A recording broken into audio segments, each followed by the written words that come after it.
Good evening ಮಕ್ಕಳೇ, ಎಲ್ರಿಗೂ ನಮಸ್ಕಾರ. ಇವತ್ತಿನ ಒಂದು ವಿದ್ಯಾಶಕ್ತಿಯ ಗಣಿತದ ಕ್ಲಾಸಿಗೆ ಸ್ವಾಗತ. ಮಕ್ಕಳೇ, ನಾವು ಹಿಂದಿನ ಕ್ಲಾಸಲ್ಲಿ ಏನನ್ನ ಓದ್ಲಿಕತ್ತಿದ್ವಿ? ನಾವು ನಮ್ಮ ಹೊಸ ಚಾಪ್ಟರ್ ಅನ್ನ ಪ್ರಾರಂಭ ಮಾಡಿದ್ವಿ. ಅದರ ಹೆಸರೇನು?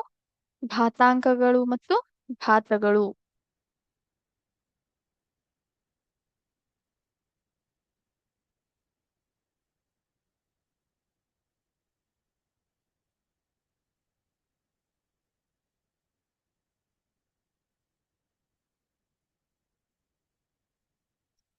ಈ ಒಂದು ಚಾಪ್ಟರ್ ನ ಪ್ರಾರಂಭ ಮಾಡಿದ್ವಿ. ಈ ಚಾಪ್ಟರ್ ಅಲ್ಲಿ ಏನನ್ನ ಕಲ್ತ್ವಿ ಮಕ್ಕಳೇ?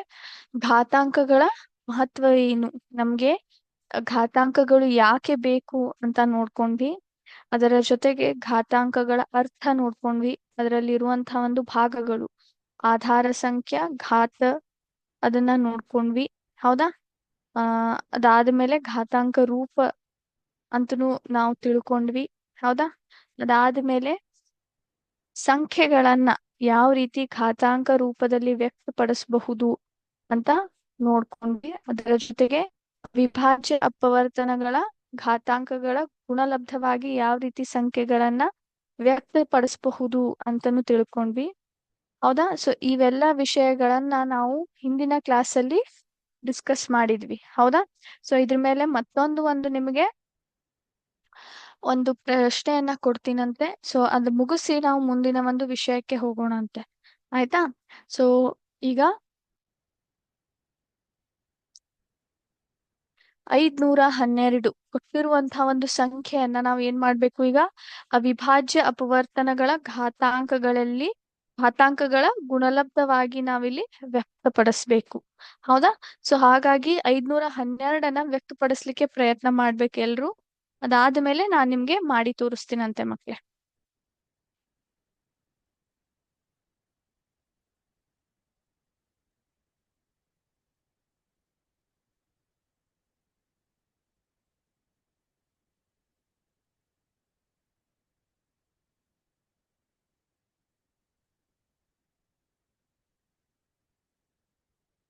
ಎಲ್ರು ಮಾಡ್ಬೇಕು. ಕೊಟ್ಟಿರುವಂತಹ ಒಂದು ಸಂಖ್ಯೆಯನ್ನ ಎಲ್ರು ಮಾಡ್ಬೇಕು.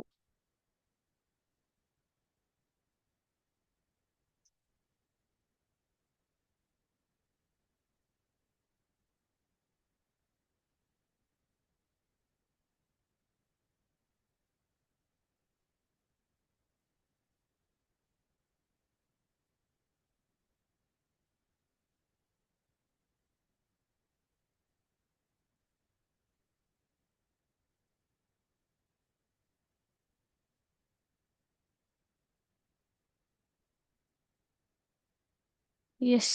ಮಾಡೋಣವಾ ಹೀಗೆ? ಇಲ್ಲಿ ಎರಡನ್ನ ತಗೋತೀನಿ. ಎರಡರ ಜೊತೆಗೆ ನಾನಿಲ್ಲಿ ಗುಣಲಬ್ಧ ತೆಗಿಲಿಕ್ಕೆ ಪ್ರಯತ್ನ ಮಾಡ್ತೀನಿ.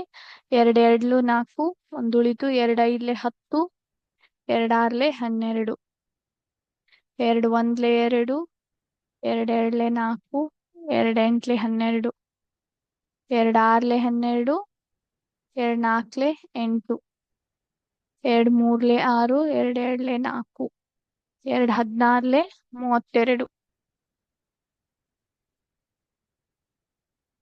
8 16, 2 4 8. ಹೌದಾ? ಇಲ್ಲಿ ಮಾಡ್ತೀನಂತ. 2 2 1, 2 1. ಹೌದಾ? ಇವಾಗ ಬಂತು ನಮ್ಗೆ. ಹೌದಾ?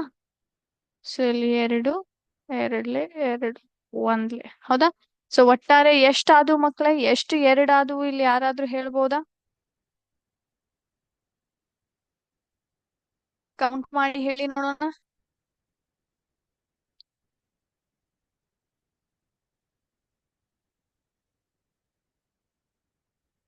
ಎಷ್ಟಾಗಿದೆ? 1 2 3 4 5 6 7 8 9. 512 2. ಹೌದಾ? ಎಷ್ಟು ಸತೆ ಎರಡನ್ನ ನಾವು ಎಷ್ಟು ಸತೆ ಗುಣಾಕಾರ ಮಾಡಿದ್ರೆ 512 ಬರುತ್ತೆ? ನಮ್ಗೆ 9 ಸತೆ ಮಾಡಿದಾಗ ಅದು ಬರುತ್ತೆ. ಹೌದಲ್ಲ?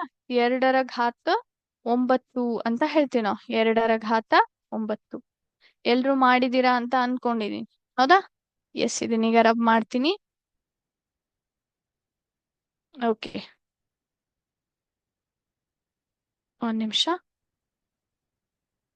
ಎಸ್. ಸೊ ನಾವು ಇನ್ನೊಂದು ವಿಷಯನ ಕಲ್ತಿದ್ವಿ. -1 ಅಥವಾ ಯಾವುದೇ ಒಂದು ಸಂಖ್ಯೆಯಲ್ಲಿ ಇಲ್ಲಿ ಮೇಲ್ಗಡೆ ಬೆಸ ಸಂಖ್ಯೆ ಇದ್ರೆ ನಮ್ಗೆ ಉತ್ತರದಲ್ಲಿ ಯಾವತ್ತು ಮೈನಸ್ಸೇ ಬರುತ್ತೆ. -1 ಅಥವಾ ಒಂದು ಋಣಾತ್ಮಕ ಚಿಹ್ನೆ ಉಳ್ಳಂತ ಒಂದು ಸಂಖ್ಯೆನೇ ಬರುತ್ತೆ. ಅದೇ ರೀತಿ -1ರ ಒಂದು ತಲೆ ಮೇಲೆ ಸರಿ ಸಂಖ್ಯೆ ಇದ್ರೆ ಯಾವತ್ತು ನಮ್ಗೆ ಏನ್ ಬರುತ್ತೆ, ಇಲ್ಲಿ ಧನಾತ್ಮಕ ಚಿಹ್ನೆ ಉಳ್ಳಂತಹ ಒಂದು ಸಂಖ್ಯೆ ಬರುತ್ತೆ. ಹೌದಾ? ಈ ಒಂದು ವಿಷಯನ ಎಲ್ರೂ ತಲೆಯಲ್ಲಿ ಇಟ್ಕೋಬೇಕು. ಓಕೆ, ಈಗ ಹೋಲಿಕೆ ಮಾಡೋದನ್ನ ನೋಡೋಣಂತ. ಯಾವ ರೀತಿ ನಾವು ಹೋಲಿಸಬಹುದು ಸಂಖ್ಯೆಗಳನ್ನ ಅಂತ. ಹೌದಾ? ಇಲ್ಲ, ಈಗ ನಿಮ್ಗೆ ಇಲ್ಲಿ ಉದಾಹರಣೆ ಕೊಡ್ತೀನಿ. 2 ಘಾತ 3 ಮತ್ತು 3 ಘಾತ 2ರಲ್ಲಿ ಯಾವುದು ದೊಡ್ಡದು? ಸೊ ಈಗ ಏನ್ ಮಾಡೋಣ, ಇದನ್ನ ಬಿಡಿಸ್ಲಿಕ್ಕೆ ಪ್ರಯತ್ನ ಮಾಡೋಣ. 2 ಘಾತ 3 ಅಂದ್ರೆ 2 × 2 × 2. 3 ಘಾತ 2 ಅಂದ್ರೆ 3 × 3. ಹೌದಾ? 2 2 4, 4 2 8, 3 3 9. ಸೊ ಹಾಗಾದ್ರೆ ದೊಡ್ಡದು ಯಾವ್ದಾಯ್ತು ಮಕ್ಳೇ? ಹೇಳ್ಬೋದಾ? ದೊಡ್ಡದು ಯಾವ್ದಾಯ್ತು? ಇದಾಯ್ತು. 3 ಘಾತ 2 ಏನಾಯ್ತು? ದೊಡ್ಡದಾಯ್ತು. 2 ಘಾತ 3 ಚಿಕ್ಕದಾಯ್ತು. ಹೌದಾ? ಅದೇ ರೀತಿ -4³ ಅಥವಾ -4 ಘಾತ 3, ಅದನ್ನ ಸುಲಭ ರೂಪಕ್ಕೆ ಯಾವ ರೀತಿ ತರ್ತೀರಿ ನೀವು? -4 × -4 × -4. ಸೊ ಈಗ ತಕ್ಷಣ ಹೇಳ್ದೆ ನಾನು ಏನಂತ, ಇಲ್ಲಿ ಮೈನಸ್ ಇದ್ದಾಗ, ಋಣಾತ್ಮಕ ಸಂಖ್ಯೆ ಇದ್ದಾಗ ಅದರ ತಲೆ ಮೇಲೆ ಒಂದು ಬೆಸೆ ಸಂಖ್ಯೆ ಇದ್ರೆ ನಮ್ಗೆ ಉತ್ತರದಲ್ಲಿ ಮತ್ತು ತಿರ್ಗಾ ಏನ್ ಬರುತ್ತೆ? ಋಣಾತ್ಮಕ ಚಿಹ್ನೆ ಉಳ್ಳಂತಹ ಒಂದು ಸಂಖ್ಯೆನೆ ಬರುತ್ತೆ. ಹೌದಲ್ಲ? ಹಾಗಾದ್ರೆ 4 4 16, 16 4 ಎಷ್ಟು? ಹೇಳ್ರಿ ಪಟ್ನೆ. 4 4 16, 16 4 ಎಷ್ಟು ಬರುತ್ತೆ ಮಕ್ಳೇ? ಹೇಳ್ಬೋದಾ ಯಾರಾದ್ರೂ? ಎಸ್, ಎಷ್ಟು ಬರುತ್ತೆ? 64. ಹೌದಾ? ಇದೊಂದು ಸುಲಭ ರೂಪದಲ್ಲಿ ನಾವು ಆ ಸಂಖ್ಯೆಯನ್ನ ವ್ಯಕ್ತಪಡಿಸಿದ್ದೇವೆ. ಹೌದಾ? ಸೊ ಈ ರೀತಿ ನೀವೇನ್ ಮಾಡ್ತೀರಿ, ಹೋಲಿಕೆ ಆಗಿರ್ಬಹುದು ಅಥವಾ ಘಾತಾಂಕಗಳ ಒಂದು ಸಂಖ್ಯೆಗಳನ್ನ ಒಂದು ಘಾತಾಂಕ ರೂಪದಲ್ಲಿ ಬರೆದಾಗ ಅದನ್ನ ಸುಲಭ ರೂಪದಲ್ಲಿ ಈ ರೀತಿ ನೀವು ಅದನ್ನ ವ್ಯಕ್ತಪಡಿಸಬಹುದು. ಈಗ ಮುಂದಿನ ಒಂದು ವಿಷಯಕ್ಕೆ ಹೋಗೋಣ. ಅದೇನಂತಂದ್ರೆ ಘಾತಾಂಕಗಳ ನಿಯಮಗಳು. ಘಾತಾಂಕಗಳ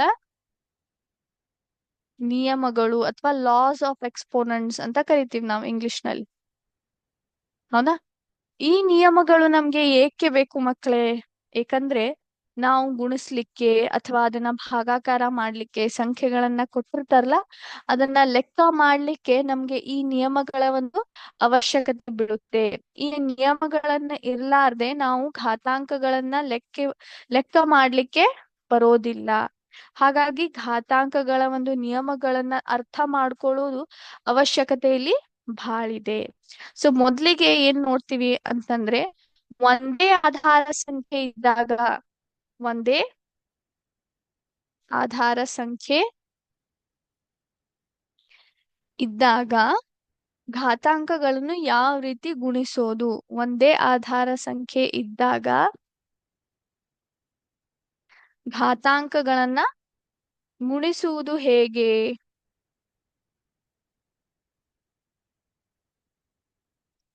ಗುಣಿಸುವುದ್ರ ಬಗ್ಗೆ ನೋಡೋಣಂತ ಇಲ್ಲಿ. ಹೌದಾ?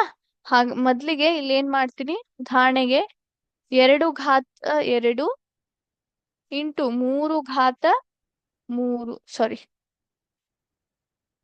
2 ಘಾತ 2 ಇಂಟು 2 ಘಾತ 3 ಅಂತ ತಗೊಂಡಿದ್ದೀನಿ. ಇಲ್ಲಿ 2 ಘಾತ 2 ನಂತರ ಇಂಟು 2 ಘಾತ 3 ಅಂತ ತಗೊಂಡಿದ್ದೀನಿ. ಹೌದಾ? ಇಲ್ಲಿ ನೀವು ಗಮನಿಸಿದ್ರೆ ಆಧಾರ ಸಂಖ್ಯೆ ಏನಿದೆ, ಒಂದೇ ಇದೆ. ಹೌದಾ? ಆಧಾರ ಸಂಖ್ಯೆ 2ರಲ್ಲಿ ಏನು ಇದೆ? ಒಂದೇ ಇದೆ. ಆದ್ರೆ ಘಾತ ಸೂಚಿ ಏನಿದೆ, ಘಾತ ಸೂಚಿ ಎರಡು ಸಂಖ್ಯೆದು ಬೇರೆ ಬೇರೆ ಇದೆ. ಹೌದೋ ಇಲ್ವೋ? ಘಾತ ಏನಿದೆ ಬೇರೆ ಬೇರೆ ಇದೆ. ಹೌದೋ ಇಲ್ವೋ? ಹಾಗಾದ್ರೆ ಇದನ್ನ ನೀವು ಯಾವ ರೀತಿ ಗುಣಿಸ್ತೀರಿ? ಬಹಳ ಸುಲಭವಿದೆ ಮಕ್ಳೇ. ನಾವು ಎರಡು ಆಧಾರ ಸಂಖ್ಯೆ ಒಂದೇ ಇದ್ದಾಗ ಅದೇ ಸಂಖ್ಯೆವನ್ನ ಇಲ್ಲಿಟ್ಟುಕೊಂಡು ಕೇವಲ ಏನಿದು ಘಾತ ಇರುತ್ತಲ್ಲ ಅದನ್ನ ಮಾತ್ರ ಕೂಡಿಸ್ತೀವಿ. ಅದನ್ನ ಮಾತ್ರ ಕೂಡಿಸ್ತೀವಿ. ಕೂಡಿಸಿದ್ಮೇಲೆ ಎಷ್ಟು ಬರುತ್ತೆ ಇದು? 2 + 3 5. ಸೊ ನಮ್ಮ ಉತ್ತರ ಏನಾಯ್ತು ಮಕ್ಕಳೇ? 2 ಘಾತ 5 ನಮ್ಮ ಒಂದು ಉತ್ತರ ಆಯ್ತು. ಸೊ ರೂಲ್ ಮೊದಲನೇ ಒಂದು ನಿಯಮ ಏನ್ ಹೇಳುತ್ತೆ, ರೂಲ್ ಏನು ಹೇಳುತ್ತೆ ಅಂದ್ರೆ ಒಂದೇ ಆಧಾರ ಸಂಖ್ಯೆ ಇದ್ದಾಗ ಘಾತಾಂಕಗಳನ್ನು ಯಾವ ರೀತಿ ಗುಣಿಸ್ತೀರಿ ಅಂತ ಇಲ್ಲಿ ನಮಗೆ ಮೊದಲನೇ ನಿಯಮ ತೋರಿಸ್ಕೊಡ್ತದ.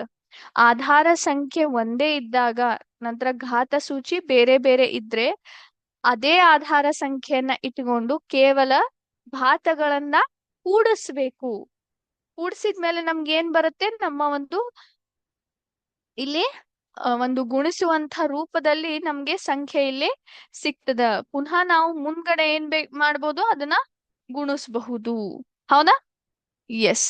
ಸೊ ಇಲ್ಲಿ ರೂಲ್ ಏನಂತ ಹೇಳುತ್ತೆ ಅಂತಂದ್ರೆ ಎ ಘಾತ ಎಂ ಇಂಟು ಎ ಘಾತ ಎನ್.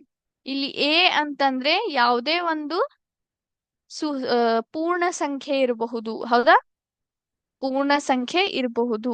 ನಂತರ ಇಸ್ ಈಕ್ವಲ್ ಟು a⁻m+n ಅಂತ ಮೊದಲನೇ ರೂಲ್ ಹೇಳುತ್ತೆ. m+n ಅಂತ ಮೊದಲನೇ ಒಂದು ನಿಯಮ ಹೇಳುತ್ತೆ. Okay, yes. ಈಗ ಎರಡನೇ ರೂಲಿಗೆ ಹೋಗೋಣ. ಅದೇನ್ ಹೇಳುತ್ತೆ ಅಂದ್ರೆ ಭಾಗಾಕಾರ ಮಾಡುವುದನ್ನ ಹೇಳ್ಕೊಡುತ್ತೆ. ಸೊ ಒಂದು ಒಂದೇ ಆಧಾರ ಸಂಖ್ಯೆ ಇದ್ದಾಗ ಘಾತಾಂಕಗಳನ್ನ ಯಾವ ರೀತಿ ನೀವು ಭಾಗಾಕಾರ ಮಾಡ್ತೀರಿ ಅಂತ ನೋಡೋಣ ಅಂತ.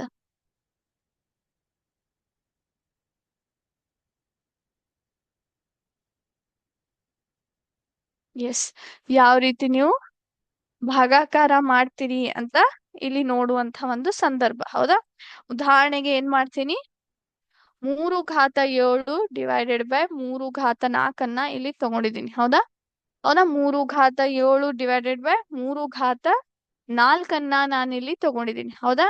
ಸೊ ಇದನ್ನ ಯಾವ ರೀತಿ ಭಾಗಾಕಾರ ಮಾಡ್ತೀರಿ? ಮೊದಲಿಗೆ ಇದನ್ನ ಭಾಗಿಸುವಂತ ರೂಪದಲ್ಲಿ ಬರಿತೀನಿ. ಹೌದಾ? 3 ಘಾತ 7 ನಂತರ 3 ಘಾತ 4 ಆಯ್ತು. ಹೌದಾ? ಹಾಗಾದ್ರೆ ಈಗ ಇಲ್ಲಿ ಗಮನಿಸಿದ್ರೆ ಎರಡು ಆಧಾರ ಸಂಖ್ಯೆ ಒಂದೇ ಇದೆ. ಹೌದಾ?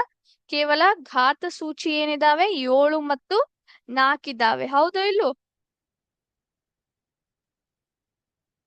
ಹಾಗಾದ್ರೆ ಅದೇ ಆಧಾರ ಸಂಖ್ಯೆವನ್ನ ಇಟ್ಕೊಂಡು ಕೇವಲ ಘಾತ ಸೂಚಿಯನ್ನ ಒಂದಕ್ಕೊಂದು ಏನ್ ಮಾಡ್ತೀವಿ? ಇಲ್ಲಿ ಕಳಿತೀವಿ.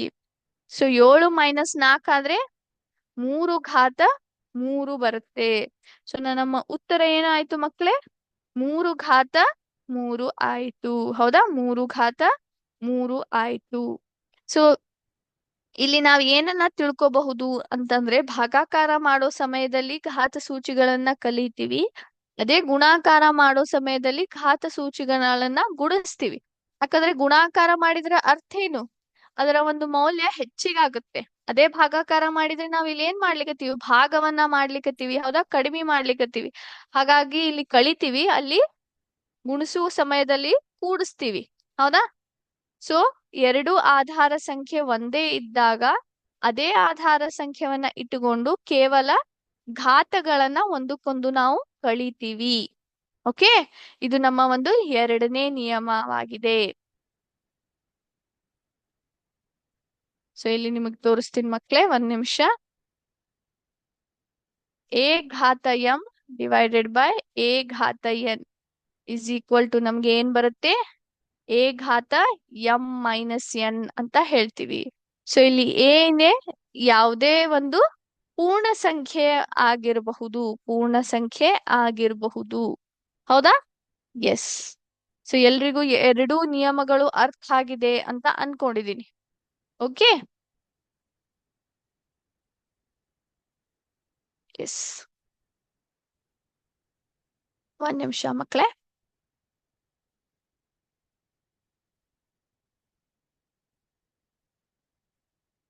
ಎಸ್. ಸೊ ನನ್ನ ಸ್ಕ್ರೀನ್ ಅನ್ನ ಶೇರ್ ಮಾಡ್ತೀನಿ ಮಕ್ಳೇ. ಎಲ್ರಿಗೂ ನನ್ನ ಸ್ಕ್ರೀನ್ ಕಾಣ್ಲಿಕ್ಕತ್ತದ? ಓಕೆ. ಸೊ ಇಲ್ಲಿ ನೀವು ನೋಡಿದ್ರೆ ಏನನ್ನ ನೋಡಬಹುದು? ಇಲ್ಲಿ ಎಕ್ಸ್ಪೋನೆಂಟ್ ಅರ್ಥ ನಮ್ಗೆ ಗೊತ್ತಾಗಿದೆ, ಹೌದಾ? ಎಕ್ಸ್ಪೋನೆಂಟ್ಸ್ ಅಂದ್ರೆ ಏನು ಅಂತ ಇಲ್ಲಿ ಕೊಟ್ಟಿದ್ದಾರೆ. Number of times the base should be multiplied by it self. ಇದು ನಮ್ಮ ಒಂದು ಆಧಾರ ಸಂಖ್ಯೆವನ್ನ ಎಷ್ಟು ಸರ್ತಿ ನಾವು ಅದೇ ತಂದೆ ಆದ ಸಂಖ್ಯೆಯ ಜೊತೆಗೆ ನಾವು ಗುಣಿಸ್ತೀವಿ, ಹೌದಾ? ಅದನ್ನ ನಾವು ಏನ್ ಮಾಡ್ತೀವಿ? ಎಕ್ಸ್ಪೋನೆಂಟ್ಸ್ ಅಥವಾ ಘಾತಾಂಕ ರೂಪದಲ್ಲಿ ವ್ಯಕ್ತಪಡಿಸ್ತೀವಿ, ಹೌದಾ? ಈಗ ಡಿಗ್ರಿ ಆಫ್ ಎಕ್ಸ್ಪೋನೆಂಟ್ ಅಂತ ಬರುತ್ತೆ. ಡಿಗ್ರಿ ಆಫ್ ಎಕ್ಸ್ಪೋನೆಂಟ್ ಅಂದ್ರೆ ಘಾತಾಂಕಗಳ ರೂಪದಲ್ಲಿ ನಾವು ಸಂಖ್ಯೆಗಳನ್ನ ವ್ಯಕ್ತಪಡಿಸಿದಾಗ ಘಾತ ಸೂಚಿಗಳನ್ನ ಬರಿತೀವಿ, ಹೌದೋ ಇಲ್ವೋ? ಸೊ ಹಾಗಾದ್ರೆ ಏನು?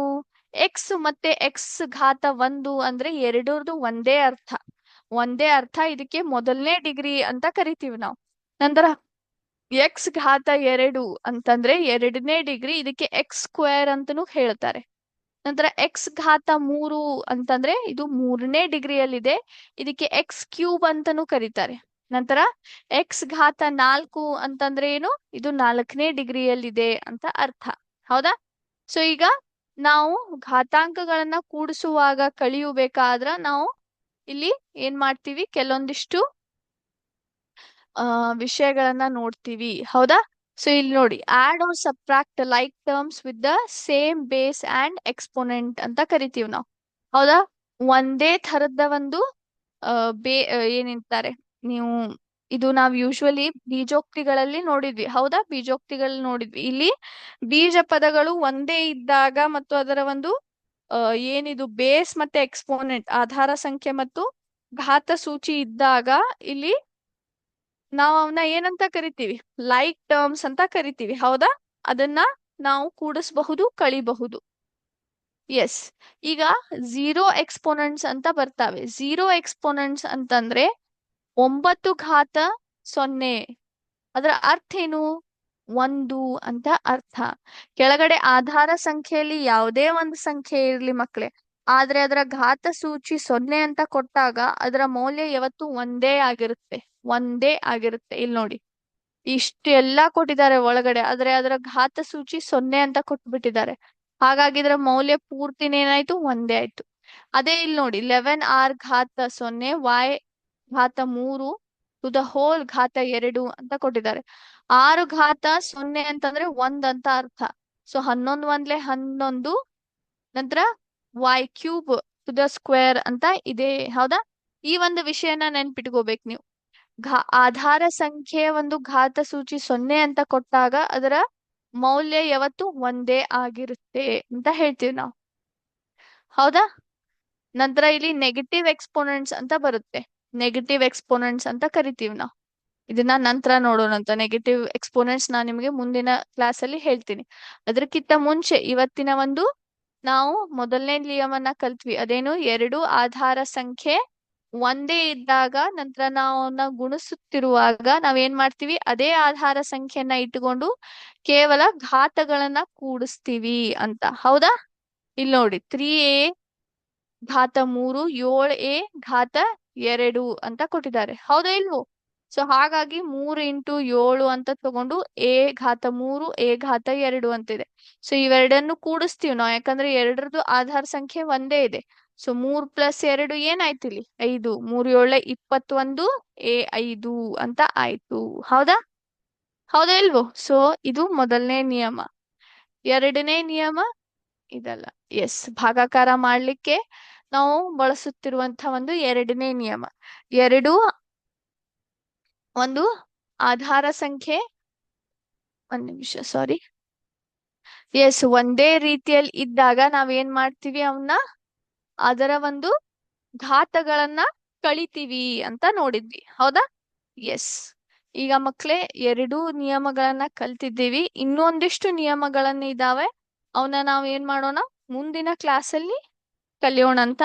ಸೊ ಇವತ್ತಿನ ಒಂದು ಕ್ಲಾಸ್ ಅಲ್ಲಿ ನಾವು ಬೀಜೋಕ್ತಿಗಳ ಮೇಲೆ ಒಂದು MCQ ಸೆಷನ್ ಅನ್ನ ಇಲ್ಲಿ ನೋಡೋಣ ಅಂತ.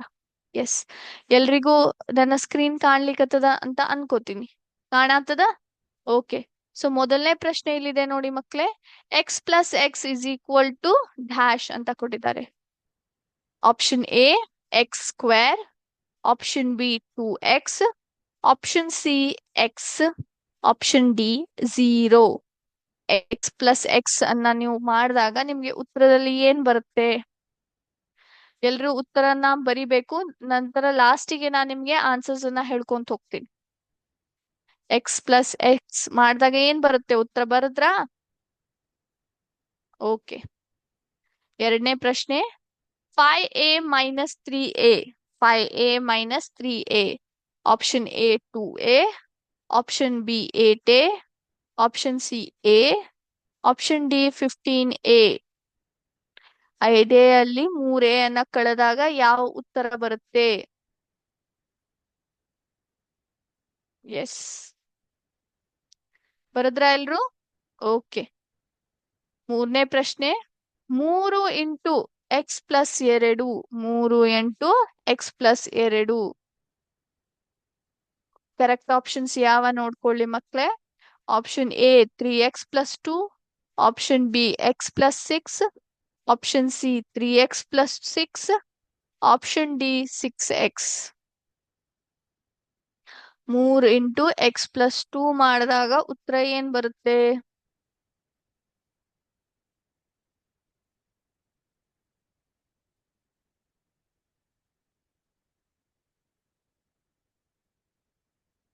ಎಸ್ ಮಾಡಿದ್ರಾ? ಓಕೆ. ನಾಲ್ಕನೇ ಪ್ರಶ್ನೆ, 7y plus 0. 7y plus 0 is equal to dash. Option A 0, option B 7, option C y, option D 7y.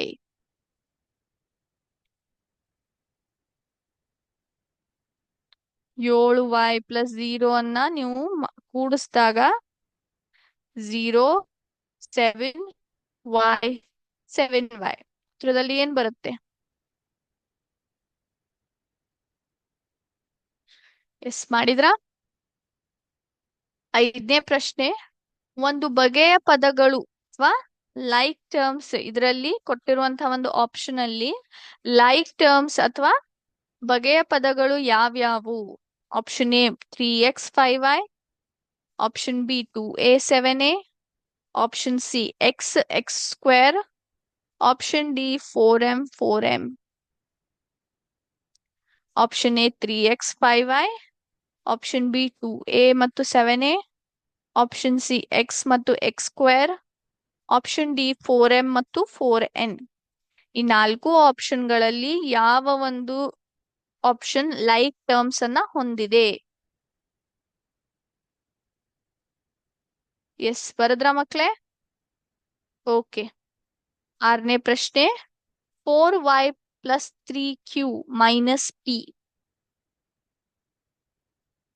4p plus 3q minus p.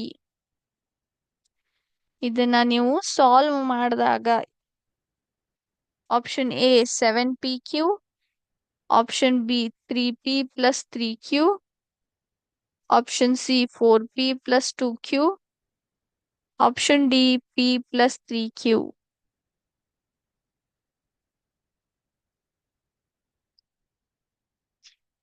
S, solve ಮಾಡಿದಾಗ ಯಾವ ಒಂದು ಆಪ್ಷನ್ ಕರೆಕ್ಟ್ ಆಗಿ ಉತ್ತರ ಬರುತ್ತೆ ಮಕ್ಕಳೇ? ಎಸ್, ಬರದ್ರಾ? ಓಕೆ. ಏಳನೇ ಪ್ರಶ್ನೆ, ಸ್ಥಿರ ಪದ ಅಥವಾ ಕಾನ್ಸ್ಟೆಂಟ್ ಟರ್ಮ್ ಇದರಲ್ಲಿ ಯಾವುದು?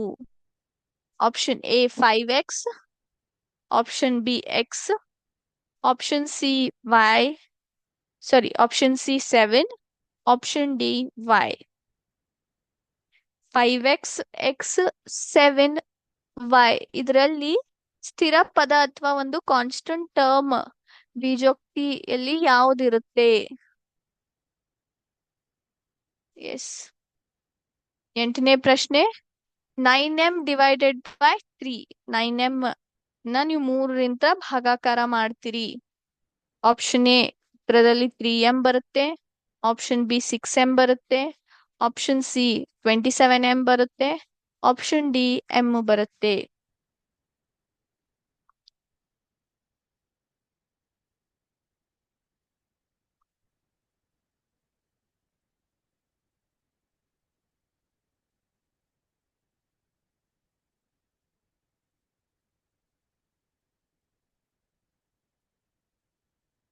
ಎಸ್. 9ನೇ ಪ್ರಶ್ನೆ. 2x plus 5x plus x is equal to 2x plus 5x plus x ಅನ್ನ ನೀವು ಕೂಡಿಸಿದಾಗ ಉತ್ತರದಲ್ಲಿ ಏನ್ ಬರುತ್ತೆ? Option A 8x, option B 7x, option C 6x, option D 5x.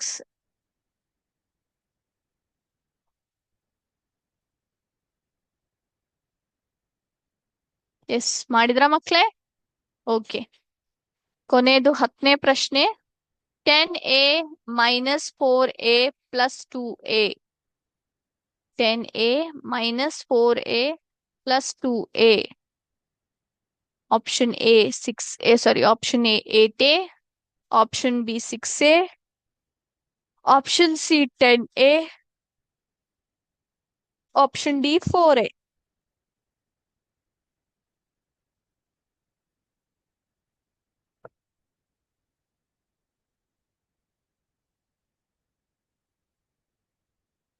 S, ಎಲ್ರು ಮಾಡಿದೀರಾ ಅಂತ ಅನ್ಕೋತೀನಿ. ಈಗ ಇರುವಂತಹ ನಾನು ಇಲ್ಲಿ ತೋರಿಸಿದಂತಹ ಒಂದು ಪ್ರಶ್ನೆಗಳಿಗೆ ಉತ್ತರಗಳನ್ನ ಹೇಳುವಂತ ಒಂದು ಸಮಯ. ಸೊ ಇಲ್ಲಿ ನನ್ನ ಸ್ಕ್ರೀನ್ ಅನ್ನ ಶೇರ್ ಮಾಡ್ತೀನಿ ಮಕ್ಳೇ. ಸೊ ಎಲ್ರು ನೀವು ಕೊಟ್ಟಂತ ಉತ್ತರಗಳನ್ನ ಚೆಕ್ ಮಾಡ್ಕೊಳ್ರಿ. ಓಕೆ. ಎಸ್. ಸೊ ಮೊದಲನೇ ಉತ್ತರ 2x, ಆಪ್ಷನ್ ಬಿ 2x ಮೊದಲನೇ ಪ್ರಶ್ನೆಯ ಒಂದು ಉತ್ತರ. ಎರಡನೇ ಪ್ರಶ್ನೆಯ ಒಂದು ಉತ್ತರ ಆಪ್ಷನ್ ಎ 2a. ಮೂರನೇ ಪ್ರಶ್ನೆಯ ಒಂದು ಉತ್ತರ ಆಪ್ಷನ್ ಸಿ 3x ಪ್ಲಸ್ 6. ನಾಲ್ಕನೇ ಪ್ರಶ್ನೆಯ ಒಂದು ಉತ್ತರ ಆಪ್ಷನ್ ಡಿ 7y. ಐದನೇ ಪ್ರಶ್ನೆಯ ಒಂದು ಉತ್ತರ ಆಪ್ಷನ್ ಬಿ 2a ಮತ್ತು 7a. ಆರನೇ ಪ್ರಶ್ನೆಯ ಒಂದು ಉತ್ತರ option B 3p plus 3q. ಏಳನೇ ಪ್ರಶ್ನೆಯ ಒಂದು ಉತ್ತರ ಆಪ್ಷನ್ ಸಿ 7. ಎಂಟನೇ ಪ್ರಶ್ನೆಯ ಒಂದು ಉತ್ತರ ಆಪ್ಷನ್ ಎ 3m. ಒಂಬತ್ತನೇ ಪ್ರಶ್ನೆಯ ಒಂದು ಉತ್ತರ ಆಪ್ಷನ್ ಎ 8x. ನಂತರ 10ನೇ ಪ್ರಶ್ನೆಯ ಒಂದು ಉತ್ತರ ಆಪ್ಷನ್ ಎ 8a. ಓಕೆ. ಎಲ್ರು ನಿಮ್ಮ ಒಂದು ಉತ್ತರಗಳನ್ನ ಬರೆದಿರುವಂತಹ ಒಂದು ಉತ್ತರಗಳನ್ನ ಚೆಕ್ ಮಾಡಿದೀರಾ ಅಂತ ಅನ್ಕೋತೀನಿ. ಓಕೆ. ಎಸ್. ಸೊ ಇವತ್ತಿನ ಒಂದು ಕ್ಲಾಸ್ ಅಲ್ಲಿ ಮಕ್ಕಳೇ ನಾವು ಘಾತಾಂಕ ಮತ್ತು ಘಾತಗಳ ನಿಯಮಗಳನ್ನ, 2 ನಿಯಮಗಳನ್ನ ನೋಡಿದ್ವಿ. ಅದರ ಜೊತೆಗೆ ಬೀಜೋಕ್ತಿಗಳ ಮೇಲೆ ನಾನು ನಿಮ್ಗೆ MCQ ಟೆಸ್ಟ್ ಅನ್ನ ಕೂಡ ಕಂಡಕ್ಟ್ ಮಾಡಿದೆ. ಕೊನೆಯದಾಗಿ ಈಗ ಡಿಕ್ಟೇಷನ್ ಅನ್ನ ನಿಮ್ಗೆ ಕೊಡುವಂತ ಸಮಯ. ಎಸ್, ಎಲ್ರು ಈ ರೀತಿ ಸಂಖ್ಯೆಗಳನ್ನ ಹಾಕೊಂಡು 1 3 4 5 ಅಂತ ಹೆಡಿಂಗ್ ಅಲ್ಲಿ 7ನೇ ತರಗತಿ ಮ್ಯಾಥ್ಸ್ ಅಂತ ಬರ್ದು ಇವತ್ತಿನ ಒಂದು ಡೇಟ್ ಅನ್ನ ಹಾಕ್ಬೇಕು ಎಲ್ರು. ಮೊದಲನೇ ಪ್ರಶ್ನೆ ಪೂರ್ಣಾಂಕ. ಮೊದಲನೇ ಪ್ರಶ್ನೆ ಪೂರ್ಣಾಂಕ.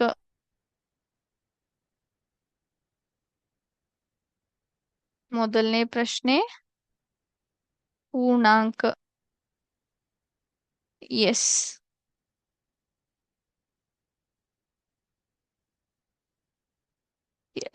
ಮೊದಲನೇ ಪ್ರಶ್ನೆ ಅಲ್ಲ, ಸಾರಿ, ಮೊದಲನೇ ಶಬ್ದ. ಎರಡನೇ ಶಬ್ದ ಪರಿಗಣಿಸಿ. ಎರಡನೇ ಶಬ್ದ ಪರಿಗಣಿಸಿ. ಪರಿಗಣಿಸಿ. ಮೂರನೇ ಶಬ್ದ ಉದಾಹರಣೆ. ಉದಾಹರಣೆ. ಉದಾಹರಣೆ. ನಾಲ್ಕನೇದು ಪ್ರಯತ್ನಿಸಿ. ಪ್ರಯತ್ನಿಸಿ. ಐದನೇ ಶಬ್ದ ಮೊತ್ತ. ಐದನೇ ಶಬ್ದ ಮೊತ್ತ. ಎಸ್. ಮೊದಲನೇ ಶಬ್ದ ಪೂರ್ಣಾಂಕ, ಎರಡನೇ ಶಬ್ದ ಪರಿಗಣಿಸಿ, ಮೂರನೇ ಶಬ್ದ ಉದಾಹರಣೆ, ನಾಲ್ಕನೇ ಪ್ರಶ್ನೆ ಪ್ರಯತ್ನಿಸಿ, ನಂತರ ಐದನೇ ಶಬ್ದ ಮೊತ್ತ. ಓಕೆ. ಎಸ್, ಎಲ್ರು ಬರ್ದಿದ್ದೀರಾ ಅಂತ ಅನ್ಕೋತೀನಿ. ಓಕೆ. All right. ಸೊ ಮಕ್ಕಳೇ, ಇವತ್ತಿನ ಒಂದು ವಿದ್ಯಾಶಕ್ತಿಯ ಗಣಿತದ ಕ್ಲಾಸ್ ಅನ್ನ ಇಲ್ಲಿಗೆ ಸ್ಟಾಪ್ ಮಾಡೋಣ ಅಂತ. ಮುಂದಿನ ಕ್ಲಾಸ್ ಅಲ್ಲಿ ಮತ್ತೆ ಭೇಟಿ ಆಗ್ತೀನಿ. ಹೊಸ ವಿಷಯಗಳನ್ನ ಮತ್ತೆ ಚರ್ಚೆ ಮಾಡೋಣ. ಅಲ್ಲಿ ತನಕ ಥ್ಯಾಂಕ್ ಯು ವೆರಿ ಮಚ್. ಜೈ ಹಿಂದ್, ಜೈ ವಿದ್ಯಾಶಕ್ತಿ.